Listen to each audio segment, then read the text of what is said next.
ومن كل شيء خلقنا زوجين لعلكم تذكرون ففروا إلى الله إني لكم منه نذير مبين ولا تجعلوا مع الله إلها آخر إني لكم منه نذير مبين كذلك ما أتى الذين من قبلهم من رسول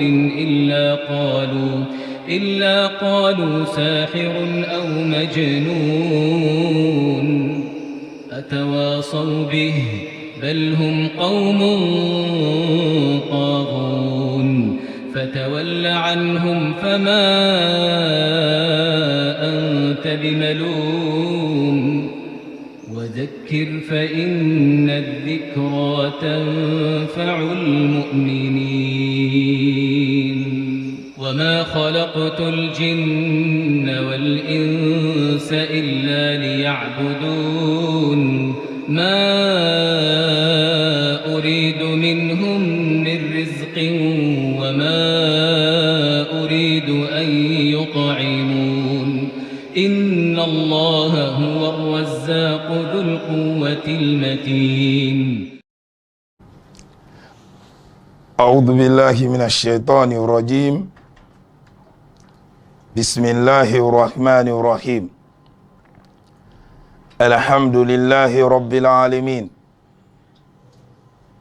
والصلاة والسلام على رسول الله سيدنا محمد صلى الله عليه وعلى آله وأصحابه وسلم adúpẹ́ fún Ọlọ́run ọba ọlá adúpẹ́ fún ọba tó ṣọ́ wa láti gbàtà ti ṣe Ramadan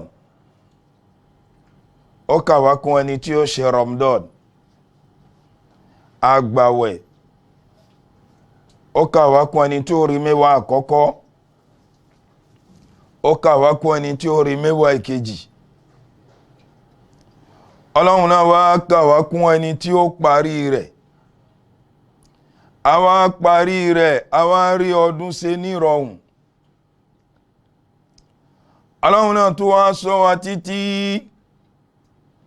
adẹni tó kí jímà ọjọ́ ìní náà tó wá ń bá wa láyé jàmáà kí ni tó yẹ wá àfi a máa dúpẹ́ fún Ọlọ́run ọpẹ́ wípé ojú wa ò tí fọ́ apá ò tí rọ ẹsẹ̀ ò tí rọ mélòó àwọn ẹni tá a jọ sọdún ọ̀pọ̀ wọn ti ń bẹ lọ́wọ́ ọ̀pọ̀ wọn ti ń bẹ lọ́gbà ẹ̀wọ̀n ọ̀pọ̀ wọn ti ń bẹnu sàréè ọ̀pọ̀ wọn àìrójú àìráyè ó ti bẹ́lòmí ẹlòmí tí ń jí ẹ̀ṣẹ̀ ìmàdí Ọlọ́run wá ní káwa máa bẹ títí fi dàkókò yìí asùnre ajíire agbé apá ṣe gbé agbẹ́sẹ̀ ẹsẹ̀ ṣe gbé alanu bẹ́ẹ̀ náà ni a tún rọ́rọ̀ sọ aṣọ tó wá dúró léjìká wa jàmáà kí ni ohun tó yẹ wá àfi a máa dúpẹ́ fọ́lọ́hun ní gbogbo ìgbà ọba wo ni Al-Wahidul Qahhar ọba àṣọ ọba mọ́tómọ́tó ọba tí ń bá ṣe tàlẹ́ni tó lè mímí Ọlọ́run ọba bí ń bá dá yín sí kò sẹ́ni tó lè mú mi inú àṣẹ Ọlọ́run ni inú agbára rẹ̀ náà la fi kù títí fi di àkókò yìí Ọlọ́run o Ramadana mi ti ń bọ̀ Ọlọ́run kó kà wá kún ẹni tí ó rí láyọ̀ àtàláfíà àwọn atọrọ ọ̀pọ̀lọpọ̀ ìkẹ́ ọ̀pọ̀lọpọ̀ ìgẹ̀ fọ́sájú ẹ̀dá Ànábì wa Muhammad sallallahu alaihi wasallam Ànábì Ọlọ́run ti dá mọ́lẹ̀ rẹ̀ kó tó dá gbogbo nǹkan sáyé. Ọlọ́run wá dá ànábì, ìgbà ànábì wáyé kò sí irú rẹ̀. Ànábì tó wá kó láyé bùṣe, àtúwá rẹ̀ ni tójú ànábì wa Muhammad sallallahu alaihi wasallam. Pẹ̀lú ìwà àti ìṣe tọ́lọ́run fún ànábì, Ọlọ́run fi ń sọ fún gbogbo àwọn ọmọ ànábì Adam. Ọlọ́run ní laqad kana lakum fi rasulillahi uswatun hasana. Ẹ̀kọ́ wà rẹ̀, ẹ̀kọ́ rìn rẹ̀, ìṣesí rẹ̀, ọ̀rọ̀ rẹ̀, ẹ̀kọ́ lára ànábì wa Muhammad sallallahu alaihi wasallam. Ọlọ́run wá fún ànábì náwọn kankan tí ó fẹ́ nìkan nínú ayé, náwọn ni tó ti wá sáájú rẹ̀. Ọlọ́run sọ fún ànábì wa Muhammad àti àwọn ni tó wá lẹ́yìn rẹ̀. Ọlọ́run ní ìrẹ́ ànábì, máa gbọ́ wa man yuti'illah, gbogbo ẹni tó bá tẹ̀lé Ọlọ́run wa rasulahu, tí wọ́n sì tẹ̀lé ìrẹ́ náà tó ń jẹ́ ànábì wa Muhammad, faqad faza fawzan azima, wọ́n jèrè ayé, wọ́n jèrè sàárè, wọ́n tún jèrè alkiyama. Ọlọ́run kó kẹ́ẹ̀mí àti ẹ̀yin kún ẹni tí ó jèrè ayé, tí ó jèrè alkiyama.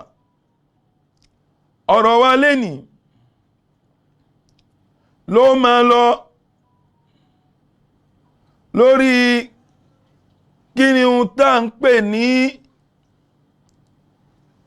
ihun tá fi lè ṣẹ̀sìn,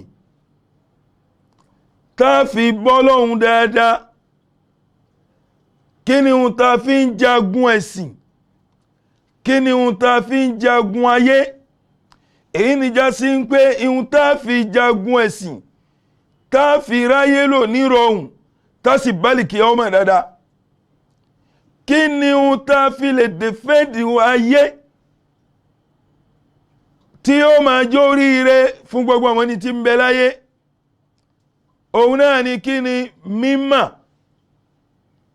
òun náà ni ìmọ̀tàrí silahuddin, òun náà ni ìdà téèyàn fi ń jagun ẹ̀sìn, òun náà ni ìdà téèyàn fi ń dájú ẹ̀sìn, òun náà ni ìdà téèyàn fi ń dá sọ́rọ̀ ẹ̀sìn, òun náà ni ìdà téèyàn fi ń tọ́yàn sọ́nà ẹ̀sìn. Wad-dunya, òun náà sì ni ìdà kan téèyàn fi ń lo ayé, tó mọ ohun tó kàn nínú ayé. Jàmáà, ẹ jẹ́ á mú lápèjúwe ala sabilil waqi', ní ohun tí ń ṣẹlẹ̀ táwa náà ń rí. Ẹ jẹ́ á mú àpèjúwe kan wá ká tó máa lọ. Àwọn bàbá wa lánàá, ìgbà táwọn òyìnbó dé, wọ́n lo agbára pẹ̀lú wọn, wọ́n fi tipátipá pẹ̀lú wọn, wọ́n fi mú wọn, wọ́n fi gba ohun tí wọ́n ń fẹ́ lọ́wọ́ wọn. Agbára ni wọ́n lò. Ìgbà tó wá di kẹyìn ayé, wọ́n wá rí wípé agbára táwọn ń lò yìí, agbára náà ò ní wúlò mọ́. Àfi káwọn lo mímọ̀, káwọn lo mímọ̀, káwọn lo làákàyè. Láì sí mímọ̀, làákàyè ò wúlò. Wọ́n wá lo mímọ̀ wọn, wọ́n fi làákàyè ńlẹ̀, wọ́n fi ọpọlọ ńlẹ̀, wọ́n ronú jìnnà, wọ́n wá lò mà.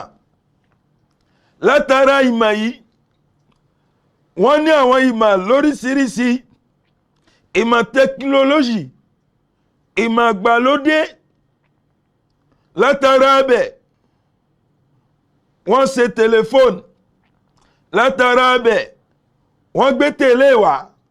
Látara bẹ̀, wọ́n ṣe àwọn ìbọn léyìí tó ṣe ká ní wípé ó ní agbára látara mímọ̀ ni wọ́n fi ń gbéradè wípé gbogbo ìgbà tí nǹkan ó bá dé ó yẹ káwọn rí ohun táwọn ó fi dìfẹ́ǹdì ara tàwọn látara tẹlifíṣọ̀n yìí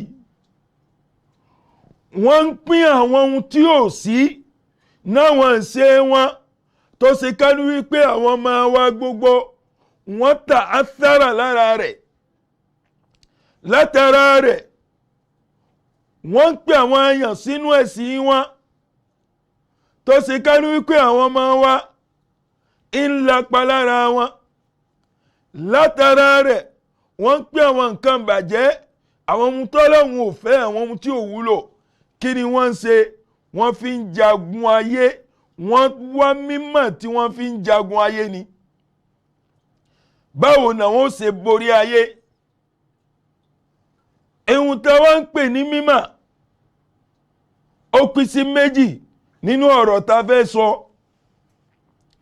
ìmọ̀ àkọ́kọ́ òun náà ni ilmuddin ìmọ̀ ẹ̀sìn ẹlẹ́kejì òun náà ni ilmudduniya ìmọ̀tayé ìmọ̀ ẹ̀sìn ọ̀tọ̀ ìmọ̀tayé ọ̀tọ̀ ìmọ̀ ẹ̀sìn òun náà ni a ń jẹ́ kéèyàn ṣoríire ayé kéèyàn sì ṣoríire alkiyoma ìmọ̀tayé òun ní múni rí ọ̀làjú ní jẹ́ kéèyàn ó dá nǹkan mọ̀ ní jẹ́ kéèyàn ó rí nǹkan pípọ̀ ẹ jẹ́ á máa ká lọ Ọlọ́run sọ fún wa nínú al-Qur'an Ọlọ́run ní hal yastawi alladhina ya'lamun walladhina la ya'lamun ǹjẹ́ a lè fi wọ́n wéra wọn àwọn ẹni tó nímọ̀ àtàwọn ẹni tí ò nímọ̀ àwọn ẹni tó kọ́ nípa ìmọ̀ àti àwọn ẹni tí ò kọ́ nípa rẹ̀ a lè fi wọ́n wéra wọn ihun tí ń kógun jà wá láyé lónìí òun náà ni wípé àìmọ̀ wá ìmọ̀ ìjìnlẹ̀ àìmọ̀ nímọ̀ gbogbo ẹni tí ò nímọ̀ gbogbo wọn náà fẹ́ dá sọ́rọ̀ ẹ̀sìn ihun téèyàn sì lè ní tí ń jẹ́ ìdá kan ṣoṣo téèyàn lè fi dá sọ́rọ̀ ẹ̀sìn òun náà ni kí ni al-ilmu òun náà ni mímọ̀ ǹjẹ́ a ti ń wá mímọ̀ náà báyìí ǹjẹ́ a ti ń wá a ti ń rìnà rẹ̀ ìmọ̀ àkọ́kọ́ tó yẹ kéèyàn wá òun náà ni ilmu dini wa sharia kéèyàn ó nímọ̀ nípa ẹ̀sìn inú ẹ̀sìn ìsìláàmù tá a wà yìí a gbọ́dọ̀ wá mọ̀ nípa rẹ̀ báwo la ti ń ṣe islam kí l'Ọlọ́hun sọ kí l'Ànábì sọ kí ni àwọn olùmọ̀ sọ kí la fi ń dájú ẹ̀sìn kí ni ohun tí ò yẹ ká sọ sínú ẹ̀sìn a gbọ́dọ̀ nímọ̀ nípa rẹ̀ àmọ́ bá a bá wọ àsìkò tá ń lò lọ gbogbo èèyàn ló fẹ́ dájú ẹ̀sìn ẹni tó kàwé ó fẹ́ dájú ẹ̀sìn ẹni tí ń ṣe bíríkìlà ó fẹ́ dájú ẹ̀sìn kápíntà ó fẹ́ dájú ẹ̀sìn ẹni tí ń ṣoúnjẹ tà ó fẹ́ dájú ẹ̀sìn kò wá sí ẹnìkan tí ò fẹ́ dájú ẹ̀sìn torí wípé kí ni àwọn èèyàn ò wá mímọ̀ àmọ́ wọ́n sọ lágbájá wí tàmẹ̀dú wí òun ní mú ẹnì kọ̀ọ̀kan wọn wọnú ìdájọ́ ẹ̀sìn báyìí ni léyìí tó ṣe ká ní pé kò wúlò kò sì ṣàǹfààní kì í ṣe ohun tọ́lọ́hun sọ tí ànábì sọ òun ni wọ́n ń wí fún wa kí ni ohun tí ń bíjà lágbàáyé lónìí òun náà ni àìmọ́ nímọ̀ tó jìnlẹ̀ tó ìmọ̀ tó jìndò àìmọ́ wa. Alákọ̀ọ́kọ́ ohun tí a gbọ́dọ̀ nímọ̀ nípa rẹ̀ ilmu dín wa sharia, ẹ jẹ́ á mọ̀ nípa ìdájọ́ ẹ̀sìn. Báwo la ti ń dájọ́ ẹ̀sìn gbà?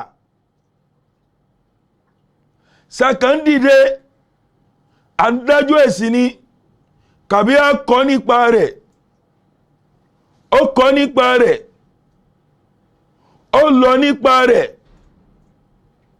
ó mọ̀ dájọ́ kọ̀ọ̀kan kọ̀ọ̀kan, ó sì wá ka ìmọye tírà, ó ka àwọn ohun kí l'Ànábì sọ, kí l'Ọlọ́run sọ. Àwọn tírà òun ló lọ nípa ohun tí mo fẹ́ sọ̀rọ̀ lé lórí. Ǹjẹ́ bẹ́ẹ̀ làwa ń ṣe? À ń ṣe bẹ́ẹ̀. Ilmu tawhid, ìmọ̀ nípa ìmọ̀ Ọlọ́run láso, a gbọ́dọ̀ kọ́ nípa rẹ̀. A gbọ́dọ̀ mọ̀ pé àṣọ l'Ọlọ́run, la sharika lahu, kò sórogún fún, fi mulkihi, nínú àṣọ rẹ̀, nínú ọlá rẹ̀, nínú kayakaya rẹ̀, nínú títóbi rẹ̀. Kò wá sí ẹnìkan tá lè fi ṣe dédé rẹ̀. A gbọ́dọ̀ mọ̀ nípa rẹ̀. Ilmu tawhid, a mọ̀ nípa rẹ̀, táà ní ṣẹbọ, táà ní pàkan mí pọ̀ mọ́ Ọlọ́run. Wa ma'rifatullah, àti pàápàá ta ni Ọlọ́run, a gbọ́dọ̀ mọ̀ nípa rẹ̀. Ọba Rum, nígbàtí Ànábì wa Muhammad sallallahu alaihi wasallam ó kọ lẹ́tà ránṣẹ́ sí ọba Rum, nígbàtí òun pẹ̀lú Abi Sufyan tí wọ́n jọ ń jomi tú ọ̀rọ̀, wọ́n wá ní ihun tí Ànábì ó kọ sínú lẹ́tà tí ó fi ránṣẹ́ sí ọba Rum. Ihun tó fi ránṣẹ́ sí òun náà ni wípé kò gbọdọ̀ sin ọba mìíràn lẹ́yìn Ọlọ́run. Ọlọ́run nìkan ni kí wọ́n máa forí balẹ̀ fún. A sì gbọdọ̀ ṣẹbọ sí Ọlọ́run, wọ́n sì gbọdọ̀ pa kan mí pọ̀ mọ́ Ọlọ́run. Wa tuqimu salat, ó kọ síbẹ̀ ń pé ìhun ọ̀ranyàn ni tí wọ́n gbọdọ̀ máa kí. Àwẹ̀ ọ̀ranyàn ni tí wọ́n gbọdọ̀ máa gbà. Zaka inú owó ẹni tó bá wọ̀ wọ́n gbọdọ̀ máa yọ.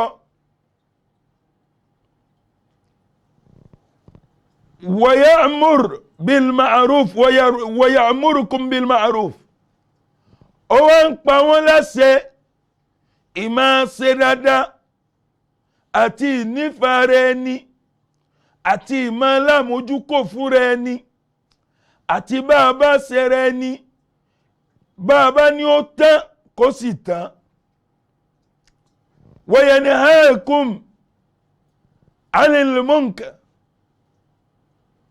ó wá kọ̀ fún wọn nípa ohun tí ò dáa, nípa ohun t'Ọlọ́hun kọ̀, léyìí tí ń jẹ́wà bàjẹ́, ó lé wọn jìnnà sí.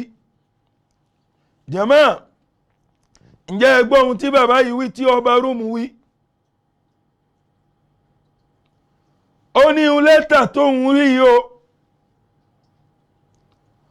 bó bá pẹ́ títí arákùnrin tó kọ lẹ́tà yìí tí ń jẹ́ Ànábì wa Muhammad yóò padà jogún inú ìlú táwọn wà yìí tí ó sì máa pàṣẹ. Jàmáà, kí ni wọ́n fi ṣe? mímọ̀ ni. Kí ni wọ́n fi ń dájọ́ ẹ̀sìn? Mímọ̀ ni. Kí ni wọ́n fi ń pàṣẹ nínú ẹ̀sìn? Mímọ̀ ni. Tí ó bá sí mímọ̀, kò sí nǹkankan. Ẹgbọ́n ohun tí àfáà wí ni, ó ní man arada dunya, gbogbo ẹni tí bá ń fẹ́ ayé, ń fẹ́ káyé ó fẹ́ràn òun, ń fẹ́ kóhun ó ganú ayé, fa alayhi al-ilm, àfi kó ṣe kíni? Kó lọ wá mímọ̀, kó kọ́ mímọ̀, kó lú ẹ̀kọ́ mímọ̀. Bó bá ti ní mímọ̀, tó bá ti ní ẹ̀kọ́, wallahi yóò jogún ayé, yóò ráyé. Wa man arada al-akhirah, gbogbo ẹni tí bá ń fẹ́ al-qiyamah, àfi kóhun náà ṣe kíni? Kó kọ́ mímọ̀. ń fẹ́ al-qiyamah, ń fẹ́ kóhun pàdé Ọlọ́hun dáadáa, ń fẹ́ kóhun rojú rí Ọlọ́hun, àfi kóhun náà kọ́ mímọ̀. Mímọ̀ ó ní ó kọ́ ìmọ̀ ẹ̀sìn. Kí l'Ọlọ́hun fẹ́? Ó gbọ́dọ̀ kọ́ nípa rẹ̀. Ta lẹni tí ń jẹ́ Ọlọ́hun? Ó gbọ́dọ̀ kọ́ nípa rẹ̀. Kí l'Ọlọ́hun ò fẹ́? Ó gbọ́dọ̀ kọ́ nípa rẹ̀. Báwo la ti ń ṣẹ̀sìn? Ó gbọ́dọ̀ kọ́ nípa rẹ̀. Kí ni ohun tó bẹ̀sìn jẹ́? Ó gbọ́dọ̀ kọ́ nípa rẹ̀. Kí ni ohun tó dá nínú ẹ̀sìn? Ó gbọ́dọ̀ kọ́ nípa rẹ̀. Gbogbo wa la ń ṣẹ̀sìn, a máa nímọ̀ nípa ẹ̀sìn náà. Mélòó ìmáàmù ló nímọ̀ nípa ẹ̀sìn? Bí wọ́n bá dáwù, ẹlòmíì yóò dáwù mára wọn ni. Ìdájọ́ wọ́n gbé wá fún ìmáàmù nínú àwẹ̀, kò mọ̀ bí ó ti dájọ́. Èyí ni já sí ń pé kò lọ nípa ìmọ̀, kò kọ́ nípa ìmọ̀. Èyàn gbọ́dọ̀ nímọ̀ nípa rẹ̀ ni. Bẹ́yàn bá wá nímọ̀ nípa rẹ̀, Olúwa ṣe kí ni? Yóò jogún al-qiyamah. Wa man arada bihima, ẹni tí bá wá ń fẹ́ kóhun yege láyé, kóhun yege nú sàárè àti ní gbangba al-qiyamah, àfi kó ṣe kí ni? Àfi kó tún kọ́ mọ̀. A máa rí wípé gbogbo nǹkan láyé mímọ̀ ni. Lápèjúwe, èyàn ń fẹ́ àlìjánà, àwọn iṣẹ́ kan ni ó ṣe kó tó rá àlìjánà Ọlọ́hun, àwọn ìrìn kan ni ó rìn kó tó rá àlìjánà Ọlọ́hun, àwọn ìwà kan ni ó hù kó tó rá àlìjánà lọ́fẹ̀ẹ́. Ó gbọ́dọ̀ kọ́ nípa ìmọ̀. Ìmọ̀ wo ni? Ìmọ̀ ẹ̀sìn. Báwo la ti ń kírun gbà? Bí òun bá bàjẹ́, báwo la ti ń san? Bálùwàlá bá bàjẹ́, báwo la ti ń ṣe gbà? Ó gbọ́dọ̀ mọ̀ nípa rẹ̀. Bàbá wa sọ lérí ìhun, báwo la ti ń ṣe? Ó gbọ́dọ̀ mọ̀ nípa rẹ̀. Àwọn kí ni ohun tí ń bàlùwàlá jẹ́? Ó gbọ́dọ̀ mọ̀ nípa rẹ̀. Àwọn kí ni ohun tí ń bà òun jẹ́? Ó gbọ́dọ̀ mọ̀ nípa rẹ̀. Àmọ́ nípa gbogbo kíní wọ̀nyí, kò mọ̀ nípa rẹ̀, kò rìnà nípa rẹ̀, kò mọ̀ nípa rẹ̀. Jàmá, báwo ni ó ti jogún ayé tí ó jogún al-qiyamah? Àmọ́ bó bá mọ̀ nípa rẹ̀ tó ṣẹ̀sìn dáadáa nínú ayé, nígbà tó bá wá kú, yóò pàdé Ọlọ́hun dáadáa, yóò sì bá al-qiyamah dáadáa. Torí àwọn ohun t'Ọlọ́hun fẹ́, ohun tá Ànábì fẹ́, ó rìnà nípa rẹ̀, ó wá mímọ̀ nípa rẹ̀. Wa man arada al-akhirah, bẹ́yàn bá wá ń fi ayé tí ń fẹ́ al-qiyamah, àfi kó kọ́ nípa kíni kó lọ kọ́ mímọ̀ ìmọ̀ òun la fi ń ṣe gbogbo rẹ̀ ìmọ̀ òun ní ó mú ni rójú rí Ọlọ́run ìmọ̀ òun ní ó mú ni yege níwájú Ọlọ́run ìmọ̀ òun ní ó mú ẹni rí ohun téèyàn ń fẹ́ níwájú Ọlọ́run. Ọlọ́run wá ń sọ fún wa nínú Al-Qur'an bàbá wo Suratu Al-Imran aya 60. Ọlọ́run ní in yansurukumullah fala ghaliba lakum. Bẹ́ẹ̀mi Ọlọ́run bá dúró tì yín lórí mímọ̀ tẹ́ ń wá tí mo ní kẹrí mímọ̀ náà tí máa ràn yín lọ́wọ́ lórí rẹ̀ tẹ́ fi débi tẹ́ ń fẹ́ tẹ́ mọ ohun tó dá yàtọ̀ sí ohun tí ò dá. Fala ghaliba lakum. Talẹ́ni tí ó ní ẹ má ṣoríire látara rẹ̀ talẹ́ni tí ó ní kẹ má rí ohun tẹ́ ń fẹ́ látara rẹ̀ talẹ́ni tí ó já yín kulẹ̀ talẹ́ni tí ó ní ẹ borí torí bí wọ́n bá ti ní mímọ̀ èèyàn ó borí náà ni gbogbo ẹni tó ní mímọ̀ ẹni òkè ni wọ́n gbogbo ẹni tó ní mímọ̀ ẹ wo Ànábì wa Muhammad sallallahu alayhi wa sallam ìgbà Ọlọ́run fẹ́ rán Ànábì níṣẹ́ ọ̀rọ̀ mímọ̀ lọ́lọ́run tì síwájú. Ọlọ́run ní Iqra bismi rabbika alladhi khalaqa khalaqal insana min 'alaq Iqra wa rabbukal akram alladhi 'allama bil qalam 'allama al insana ma lam ya'lam. Ìka àkọ́kọ́ tọ́lọ́run sọ fún Ànábì nìyẹn. Ọlọ́run ní ìyá Ànábì yá ká ìmọ̀ lọ́lọ́run fi bẹ̀rẹ̀. Kí wá ló ṣe ẹ́ tó fẹ́ wá mímọ̀? Kí ló ṣe ẹ́ tó fẹ́ kọ́ ẹ̀kọ́? Kí ló ṣe ẹ́ tó fẹ́ béèrè ohun tí kò yé ẹ? Kí ló ṣe ẹ́ tó wá jókòó? Bá a bá ní mímọ̀ ó dìrọ̀ mọ́ nǹkan pípọ̀. Ìgbàgbọ́ ń bẹnu rẹ̀. Ìmọ̀ ìgbàgbọ́ ni ìgbàgbọ́ ń bẹnu rẹ̀. Al-imanu billah ó gbọ́dọ̀ ní ìgbàgbọ́ sí Ọlọ́run. Ó kọ́ nípa ìmọ̀ kí ni ohun tá à ń pè ní ìgbàgbọ́. Ó kọ́ nípa ìmọ̀ kí ni à ń pè ní àwọn màláíkà rẹ̀. Ó kọ́ nípa rẹ̀. Ọjọ́ kẹ́yìn ó kọ́ mọ̀ nípa rẹ̀. Gbogbo àwọn kíní wọ̀nyí èèyàn gbọ́dọ̀ kọ́ ìmọ̀ ẹ̀sìn ni. Ànábì wa ní faman dha alladhi yansurukum min ba'dihi wa 'ala Allahi falyatawakkalil mu'minun. Bọ́lọ́hun bá wá jẹ́ nìkan kulẹ̀ tọ́lọ́hun padà lẹ́yìn rẹ̀. Jàmá talẹ́ni tó lè ràn tọ́ òun ní lọ́wọ́. Ẹni tọ́lọ́hun ò ràn lọ́wọ́ ta ló lè ràn lọ́wọ́? Ẹni tọ́lọ́hun bá gbéga ta ló lè rẹ́ ńlẹ̀? Ọlọ́run ní òun bẹ pẹ̀lú àwọn ẹni ta ni àwọn ẹni tó fara ti òun Ọlọ́run. Ẹ jẹ́ á fara ti Ọlọ́run ká sì dúró tì. Bàbá wò a rí wípé fala quwwata illa bil ilmi. Kò sí agbára kan láyé àyàfi kíni àyàfi pẹ̀lú ìmọ̀ náà lágbára fi ń jẹ́ agbára.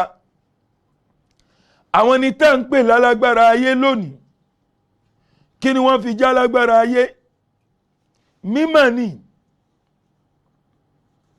Mímọ̀ ni. Wọ́n kọ́ nípa ìmọ̀. Wọ́n kọ́ nípa ohun tí ń jẹ́ ìmọ̀. Ìmọ̀ ọ̀hún ni wá bí nǹkan pípọ̀ fún wọn. Fala quwwata illa bil ilmi. Kò ságbára o àyàfi pẹ̀lú mímọ̀.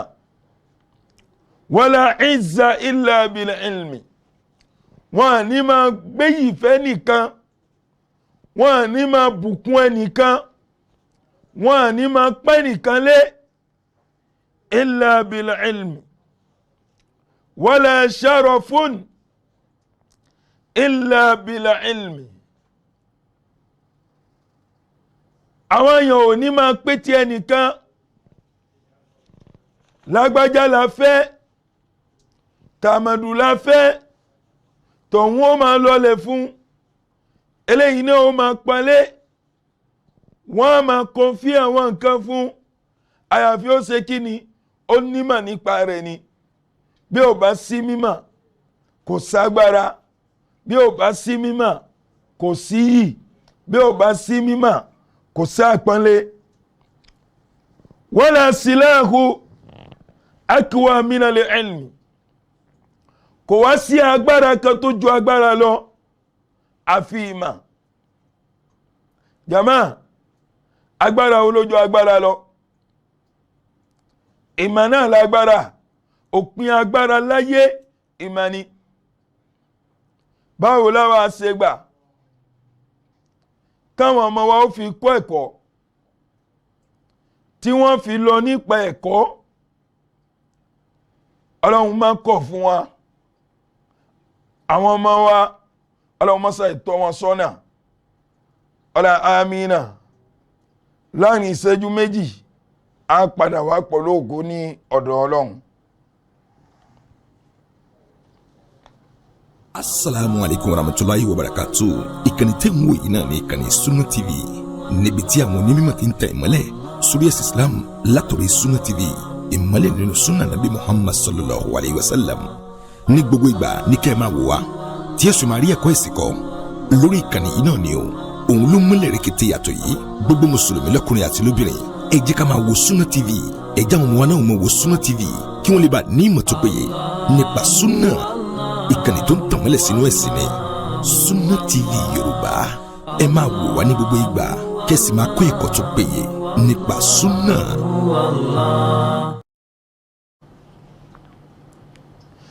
Alhamdulillahi rabbil alamin ọpẹ́ ni fún Ọlọ́run àtọrọ ọ̀pọ̀lọpọ̀ ìkẹ́ àti ìgẹ̀ fún Ànábì wa Muhammad awwalu ma anzalallahu minal Qur'an ala nabiyyihi al-arabiyyi al-ummi nǹkan àkọ́kọ́ tí Ọlọ́run sọ̀kalẹ̀ fún òjíṣẹ́ rẹ̀ Ànábì wa Muhammad sallallahu alaihi wasallam al-amru bil ilmi Ọlọ́run pàláṣẹ mímọ̀ wal qira'a àti kíkà wal kitaba àti kíkọ Ọlọ́run pa Ànábì láṣẹ mímọ̀ ẹlẹ́kejì kó mọ̀ kánkà àṣẹ kíkà ẹlẹ́kẹta àti kíkọ ihun tá ń pè ní mímọ̀ òun náà ni Ọlọ́run fi gbé Ànábì dìde lọ́lọ́run fi ń sọ fún Ànábì kó yá ká Ànábì sì ká látara bẹ̀yẹn Ọlọ́run kó Ànábì níhun tí Ànábì ò mọ̀ àwọn nǹkan pọ̀ táwa náà ò mọ̀ tí a gbọ́dọ̀ wádìí tí a gbọ́dọ̀ kọ́ ẹ̀kọ́ nípa rẹ̀ ibi táwa ń bá dé ni wípé fala quwwata illa bil ilmi kò sí agbára kan àyàfi pẹ̀lú mímọ̀ wala izza illa bi ilmi àwọn ẹni tán pèrè àwọn lálágbára ayé jàmá kí ni wọ́n fi ń jẹ́ alágbára ayé mímọ̀ ni wọ́n ronú wọ́n gbé làákàyè kalẹ̀ wọ́n wá mímọ̀ gbogbo ohun tọ́lọ́run sọ sínú alukur'an wọ́n gbé alukur'an kalẹ̀ wọ́n tú wò wọ́n lo mímọ̀ nínú rẹ̀, wọ́n jàǹfààní mímọ̀ nínú rẹ̀, wọ́n ṣe ìbọn, wọ́n pàṣẹ fówó, wọ́n pàṣẹ fúngbá, wọ́n pàṣẹ fáwo, gbogbo ohun tí ń darí ayé àwọn ni. Òun ló fà mímọ̀ wọn náà fi ń jẹ́ alágbára ayé. Ẹ dákun, báwo làwa náà wá ṣe gbà nínú Islam tí Islam yóò fi wúlò fẹ́mi àtiwọ́? Àfi ká ṣe kí ni? Ká wá mímọ̀. Ìdí nìyẹn tá a máa dúpẹ́ lọ́pọ̀lọpọ̀. Àǹfààní tí iléeṣẹ́ yìí ń ṣe fún gbogbo ọmọ Benin má àgbáyé, ó yá máa dúpẹ́ kí iléeṣẹ́ náà má bàjẹ́. Gbogbo àwọn ẹni tí ò ní mà nípa ẹ̀sìn tí wọ́n bá ti jókòó tì, wọ́n sì máa kọ́ wọn ní mímọ̀. Bàbá tí ń wà kẹ́kẹ́, wọ́n sì máa kọ́ wọn ní mímọ̀. Ìmọ̀ wo ló kù tí wọ́n máa kọ́ bí tó jẹ́ mẹ̀sìn? Fala quwwata illa bil ilm. Bó o bá fẹ́ jẹ́ alágbára, àfi kó nímọ̀. Wala izza illa bil ilm. Ó bá fẹ́ jẹ́ ní abiyì láwùjọ, àfi kó nímọ̀ o. Ó bá fẹ́ jẹ́ ní táwọn èèyàn máa wá kiri, àfi kó kọ́ nípa ìmọ̀. Ó nímọ̀ kan tó mọ̀ nípa rẹ̀. Bó o bá ti mọ̀, àwọn èèyàn ó sì máa wá ẹ kiri, ó sì máa níyì. Wala sharafun illa bi ilm. Kò wá sí ìkan, kò sọ́lá kan, kò sáàpọ́nlé kan, àfi lára mímọ̀. Wala silahu aqwa minal ilm. Kò wá sí ìkankan tó tún nágbára ju mímọ̀ lọ láyé. Mímọ̀ náà ló borí gbogbo nǹkan.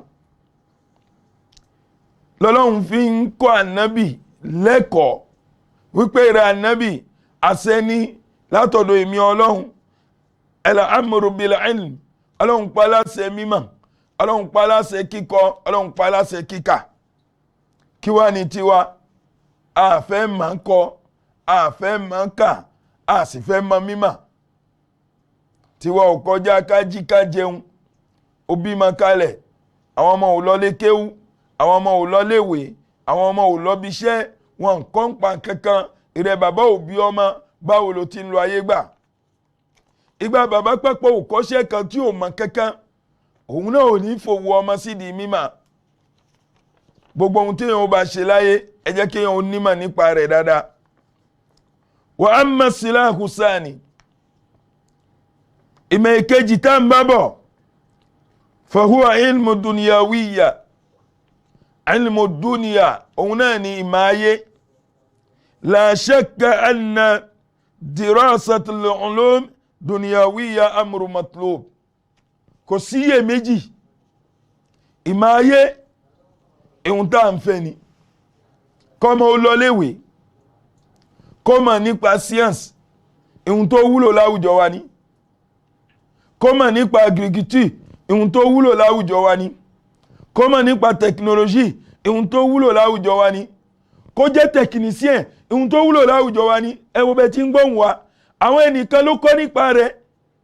Ìmọ̀ kan lèyẹn náà lọ́tọ̀.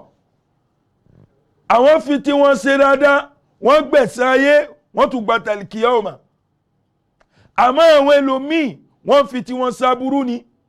Àwọn ó máa pín ohun tí ó máa dàlú, àwọn ó máa pín ohun tí ó máa bàlú jẹ́, àwọn ó máa pín ohun táwọn ọmọ mi ò fi sórí ibu. Àmọ́ àwọn ń pín ohun táwọn èèyàn ó fi sórí ire ayé tí wọ́n ṣe ti sáré tán ṣe tàlìkìyámà. Láàdá ọ̀tọ̀ọ̀tọ̀ ni. Ọ̀rọ̀ yẹn ni ẹ wá já fòwò àwọn ọmọ wa. Ihun tó ọmọ bá fẹ́ kọ́, kó nímọ̀ nípa rẹ̀. Ẹ̀yin náà wà pèjúwe nínú ìmọ̀ ayé. Òun náà ni kí wọ́n ṣe machine ìránṣọ. Àwọn ẹnìkan ní ìránṣọ táwọn yìí àwọn ìmọ̀ ayé ni. Àwọn ẹnìkan ní ṣe fóònù àwọn ìmọ̀ ayé ni. Àwọn ẹnìkan ló ṣe machine tí ń lọ tà ìmọ̀ ayé ni, a nídìí gbogbo rẹ̀. Tẹlifíṣọ̀n táwọn yìí àwọn ẹnìkan ló ṣe, a nídìí rẹ̀ bẹ́ẹ̀ ni. Àwọn ẹnìkan ló dúró tì ni wọ́n kọ́ nípa rẹ̀, báwo lóhun ó ti máa jáde sọ́tún yóò máa jáde sósì, a nídìí rẹ̀ nínú ìlú wa, ìmọ̀ ayé ni, a nídìí rẹ̀ lóòótọ́. Ká gbìn nǹkan kó jáde, kó mú nǹkan dáadáa jáde, ẹ̀kọ́ kan ni tá a gbọ́dọ̀ nídìí rẹ̀. Àwọn ẹnìkan ló kọ́ nípa rẹ̀, ìmọ̀ ayé ni. Ibi tẹ́nì kọ̀ọ̀kan bá wà lò sí ẹ̀san rẹ̀ ni ó gbà. Ẹjá fòwò àwọn ọmọ wa. Bàbá kan ń bẹ, ó lówó lọ́wọ́, ó gbajúmọ̀, ó wá bímọ. Ìgbà bàbá yìí wá bímọ, ọmọ tó bí, ọmọ náà ò kọ́ nípa ìmọ̀ kan. Ọmọ òun ní retí wípé kí bàbá tòun kú kóhun jogún ọlá ni. Bàbá fi síléèwé kò mọ̀wé. Bàbá fi síbi iṣẹ́ kò kọ́ṣẹ́. Wọ́n yọ kó ń bi iṣẹ́, wọ́n tún fi síbi nǹkan míì tí ó wúlò fún, kò kọ́ ọ̀kan mẹ́. Bàbá rẹ̀ wá lu ayé títí, bàbá rẹ̀ wá kú. Àwọn ohun tí bàbá rẹ̀ filẹ̀ léyìí tó jẹ́ àwọn ilé-iṣẹ́ ńláńlá tóhun náà máa mójútó. Ìgbà tí ò mọ̀wé tí ò kọ́ ń paṣẹ́ kan, ó bá bẹ̀rẹ̀ sí ń gbé gbogbo ẹ̀ta. Èyí ni já sí ń pé ọmọ tí ò bá ti kọ́ mímọ̀ kò lè ṣe kún táwọn òbí rẹ̀ filẹ̀. Ìmọ̀ kan ni ó ní, ìmọ̀ ọ̀hún ni ó tọ́ sọ́nà wípé báyìí báyìí ló yẹ kó ṣe, báyìí ló yẹ kó ṣe. Ẹ jẹ́ á wọnú Al-Qur'an. Ọlọ́run ní a'iddu mastata'tum min quwwa.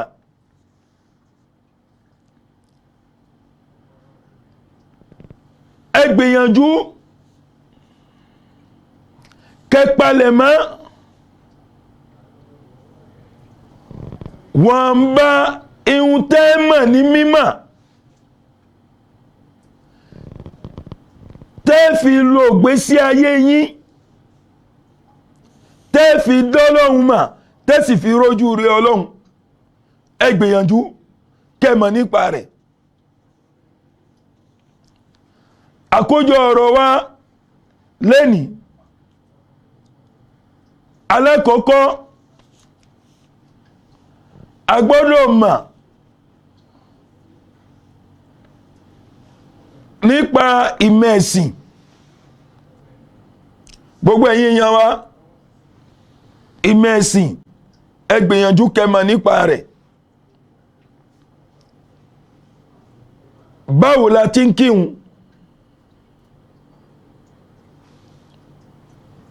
Àwọn ohun kí ní ń bà ń jẹ́?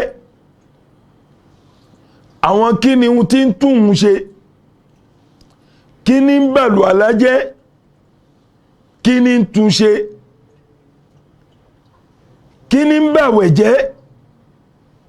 Kí ni ohun tí ò yẹ ṣe nú àwẹ̀? A gbọ́dọ̀ nímọ̀ nípa rẹ̀. Ta lẹni tí ń jẹ́ Ọlọ́hun? Kí l'Ọlọ́hun fẹ́? Kí ni ohun tí ò fẹ́? A gbọ́dọ̀ nímọ̀ nípa rẹ̀. Àṣẹ Ọlọ́hun pa wá, a gbọ́dọ̀ nímọ̀ nípa rẹ̀. Kí ni ohun t'Ọlọ́hun ní á jìnà sí? A gbọ́dọ̀ nímọ̀ nípa rẹ̀. Èyàn jẹ́ ẹni. Ẹlẹ́kejì, ilmu tawhid. Ká má pa nǹkan mí pọ̀ mọ́ Ọlọ́hun ká má pè Ọlọ́run ní méjì a gbọ́dọ̀ nímọ̀ nípa rẹ̀ torí bàbá nímọ̀ nípa rẹ̀ a máa ṣe Ọlọ́run tá à ní mọ̀ ń pé à ń ṣe Ọlọ́run. Èwo là ń pè lẹ́bọ kékeré, èwo là ń pè lẹ́bọ ńlá, èwo là ń pè lẹ́bọ tó fúyẹ́. Gbogbo àwọn kinní wọ̀nyí a gbọ́dọ̀ mọ̀ nípa rẹ̀. Ilmu sharia, báwo la ti ń dájú ẹ̀sìn, kí ni ohun tẹ́sìn fẹ́, kí ni ohun tẹ́sìn ò fẹ́, léyìí tọ́lọ́hun pa wá láṣẹ rẹ̀ àti èyí tọ́lọ́hun kọ̀ fún wa. A gbọ́dọ̀ ṣe kí ni? A gbọ́dọ̀ nímọ̀ nípa rẹ̀. Bá a bá nímọ̀ nípa rẹ̀, a rí wípé gbogbo ohun tá a bá ń ṣe asán ni. Ẹlẹ́kẹ̀ẹ́ta, a gbọ́dọ̀ mọ̀ nípa iṣẹ́ náwọn ìròyìn Ọlọ́run. Bí nǹkan bá dé sí wa, a gbọ́dọ̀ kọ́ nípa rẹ̀. Kí l'Ọlọ́run ní ká wí, tàlẹ́ni tó yẹ ká darí ọkàn wa sọ́dọ̀ rẹ̀, ọ̀tọ̀ nìyẹn. Ẹlẹ́kẹ̀ẹ́rin, ẹ jẹ́ káwọn ọmọ wa kí wọ́n kọ́ nípa iṣẹ́ kan tí wọ́n bá ti ń bẹ láyé, kí wọ́n nímọ̀ nípa rẹ̀. Ìmọ̀ èèyàn máa nímọ̀ ni, bó bá jẹ́ nǹkan kan náà lọ́mọ náà fẹ́ kọ́, ẹ jẹ́ kó nímọ̀ nípa rẹ̀, kó mọ̀ kó sì yé. Bó bá jẹ́ aṣọ ríran ni, ìmọ̀ ayé ni, kó kọ́ nípa rẹ̀ kó yé. Ìmọ̀ lòun náà, bí ò bá ti fi ránṣọ tí ò sí, yóò gba ẹ̀san. Ẹni tó kọ́ nípa télọ̀, ìwọ̀n rán aṣọ kan yòókù, òun náà ṣe kí ni? Yóò jìyà rẹ̀. Bó bá fi ránṣọ tó dá, ó gbẹ̀san dáadáa. Ìmọ̀ lòun náà téèyàn gbọ́dọ̀ kọ́ nípa rẹ̀. Ẹlẹ́kejì, ìmọ̀ nípa kọ̀mpútà yìí, ìmọ̀ lòun náà. Bó bá jẹ́ èèyàn náà náà wọ́n mọ́ fẹ́ kọ́, ẹ jẹ́ kí wọ́n kọ́ kó yé wọn. Ẹ̀yin lẹ́wàá sọ fún ọ wípé dáadáa ni ó fi ṣe o, mọ́ fi ṣàbúrú. Bó bá fi ṣe dáadáa, ẹ̀san rẹ̀ ń bẹ́ẹ̀. Bó bá fi ṣàbúrú, ẹ̀san rẹ̀ náà ń bẹ́ẹ̀. Kágbìn kan,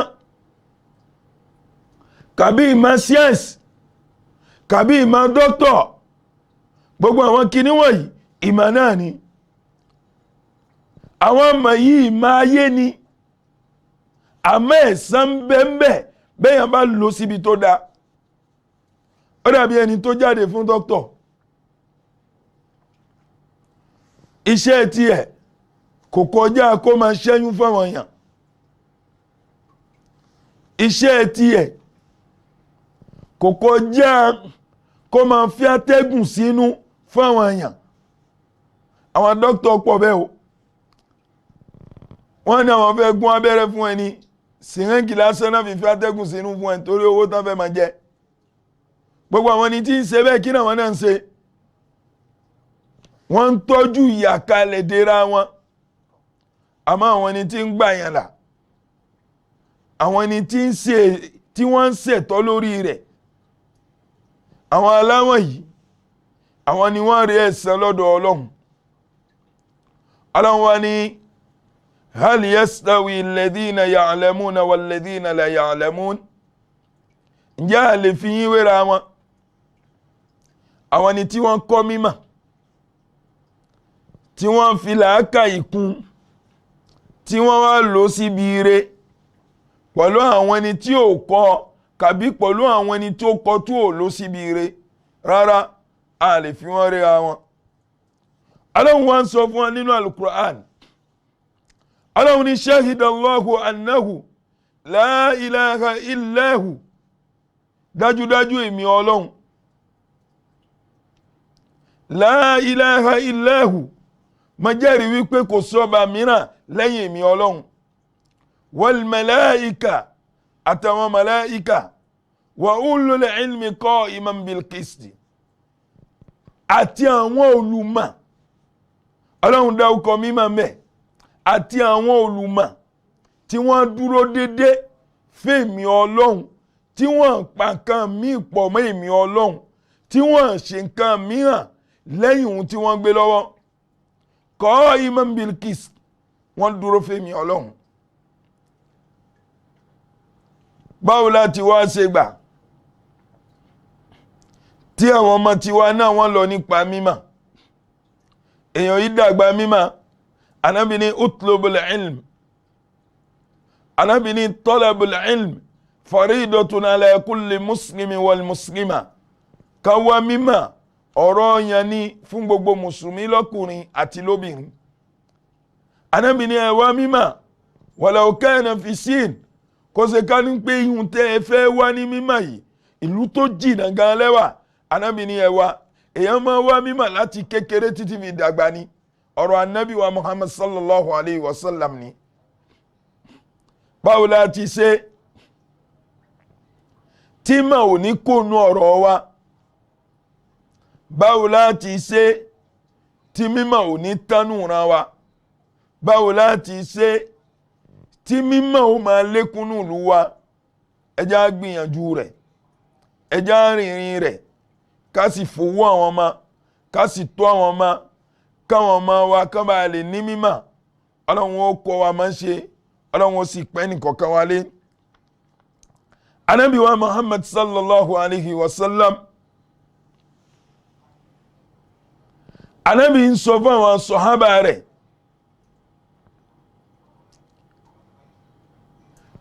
Ànábì ní gbogbo ohun tí ò bá yé yín o ẹ máa béèrè ẹ sì máa wá ìmọ̀ lójoojúmọ́ bílẹ̀ bá ti mọ́ ẹ máa kọ́ mímọ̀ kẹsì máa wá mímọ̀. Ọ̀rọ̀ mímọ̀ kìí ṣe mo ti mèyí mo ti dúró náà. Èèyàn máa wá mímọ̀ ní gbogbo ìgbà ni. Èèyàn máa rí nǹkan tó wádìí rẹ̀ báwo la ń ṣe báwo lè yí ó yẹ kí ẹ máa wá mímọ̀ ni. Ìmọ̀ràn kan tí mo fẹ́ fún gbogbo àwa tá ń gbọ́ wa òun náà ni wípé gbogbo mímọ̀ lèèyàn lè dá sí àmọ́ èèyàn ò lè dá sí mímọ̀ ẹ̀sìn. Èèyàn lè kọ́ gìrì lọ dá sínú mímọ̀ télọ̀, mímọ̀ kọ̀mpútà, mímọ̀ tẹkinọ́lọ́jíà, mímọ̀ ìkankan, àmọ́ mímọ̀ ẹ̀sìn èèyàn yìí kọ́ gìrì lọ dá sí.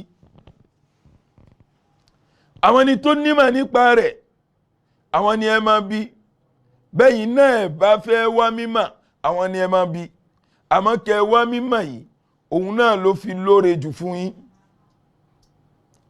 Ànábì wa Muhammad sallallahu alayhi wa sallam Ànábì ní gbogbo ẹni tó bá rìnà tó bá dá àdásílẹ̀ kan lórí ọ̀nà mímọ̀ tọ́lọ́hun wá fi ṣe kòńgẹ́ rẹ̀ ohun tó òun ni ló ṣe kíni yóò gbaládá rẹ̀. Èyí ni já sí ń pé ọ̀rọ̀ mímọ̀ ó kànpá, ọ̀rọ̀ mímọ̀ ó tóbi lọ́dọ̀ Ọlọ́run, ọ̀rọ̀ mímọ̀ ó kànpá lọ́dọ̀ Ọlọ́run. Ọlọ́run ó fún ẹnì kọ̀ọ̀kan wá ṣe. Ẹ jẹ́ á máa wá mímọ̀ ká sì máa rìnà lórí mímọ̀ ká sì wá dúró ti mímọ̀ kó bá lè wúlò fún wa láyé, kó bá lè wúlò fún wa lálìkíyámà, kó bá lè wúlò fún wa nínú sàárè. Ọlá àwọn ẹni Ọlọ́run, mo wá tọrọ fún gbogbo àwọn ẹni tí a máa tọrọ fún látorí bàbá wa alọ́mọ́nigbàgbé, bàbá wa dáadáa ni Alhaji Saifuddin tí a fi ọ̀wọ̀ àti àpọ́nlé dáúkọ ọlọ́run má ṣe ìbá wa kẹ́ wọn ọlọ́run bá wa gẹ̀ wọ́n ọlọ́run bá wa ṣe kún sinmi fún wọn gbogbo ládá tábà rí níbi ọ̀rọ̀ ọlọ́run tá ń sọ yìí ọlọ́run má ṣe ìbá wa fi san wọ́n lẹ́san rí ọlọ́run ṣe wọ́n lẹ́wù tó pè lọ́kẹ́ má ṣe wọ́n lẹ́wù tó pè lọ́jẹ níyà ọlá àmìnà gbogbo àwọn ọmọ wọn látòkèdókè wọn ó bẹ̀rẹ̀ lórí bàbá wa ẹni ọlá wa ẹni yìí wa bàbá wa Alhaji Abdulrazak Ọlọ́run má ṣe ìbá wa dúró tì wọ́n Ọlọ́run má fi wọ́n lẹ̀ bàbá wa Alhaji Yakub Ọlọ́run má ṣe ìbá wa dúró tì wọ́n Ọlọ́run má fi wọ́n lẹ̀ bàbá wa Alhaji Mujib Ọlọ́run bá wa dúró tì wọ́n Ọlọ́run má fi wọ́n lẹ̀ bàbá wa Alhaji Musa Ọlọ́run má fi wọ́n lẹ̀ Ọlọ́run má ṣe ìbá wa dúró tì wọ́n ìyá wa dáadáa ni ìyá wa Alhaji Hidiya Ọlọ́run bá wa dúró tì wọ́n Ọlọ́run má fi wọ́n lẹ̀ bàbá wa Alhaji Abdul Fattah fi kárí àwọn ọmọ bàbá wa látòkèdókè wọn ìbànújẹ́ ó kéré ó tóbi Ọlọ́run má jẹ́ àmà Ọlọ́run má tẹ̀ wọn má tì wọn má sí wọn bí ò ti dá ẹwà àbùkù tọ́mọ aráyé má gbé wọn ni tí má ṣe dédé Ọlọ́run má gbé wọ̀ wọn ọlá àwọn ni Ọlọ́run ọlá la hawla wala quwwata illa billah gbogbo àwọn ni tí wọ́n ń ṣiṣẹ́ nílé iṣẹ́ yìí Ọlọ́run má fi yín lẹ̀ o Ọlọ́run kó wà pẹ̀lú yín Ọlọ́run kó dùn yín nú ẹni tẹ́ ẹni tí ẹni kó sí pẹ́ńpẹ́ ayé fi wá kan bàbá wa dókítọ̀ Ọlọ́run bá wa dùn wọ́n nú Ọlọ́run má fi wọ́n lẹ̀ bàbá ìlú wa ọ̀gá ìlú wa Ọlọ́run bá wa dúró tì wọ́n ìlú Benin Ọlọ́run má jẹ́ ó dàwó iléeṣẹ́ Sunna TV Ọlọ́run má jẹ́ ó dàwó ọlá subhana rabbika rabbil izzati amma yasifun wassalamu ala al-mursalin walhamdulillahi rabbil alamin.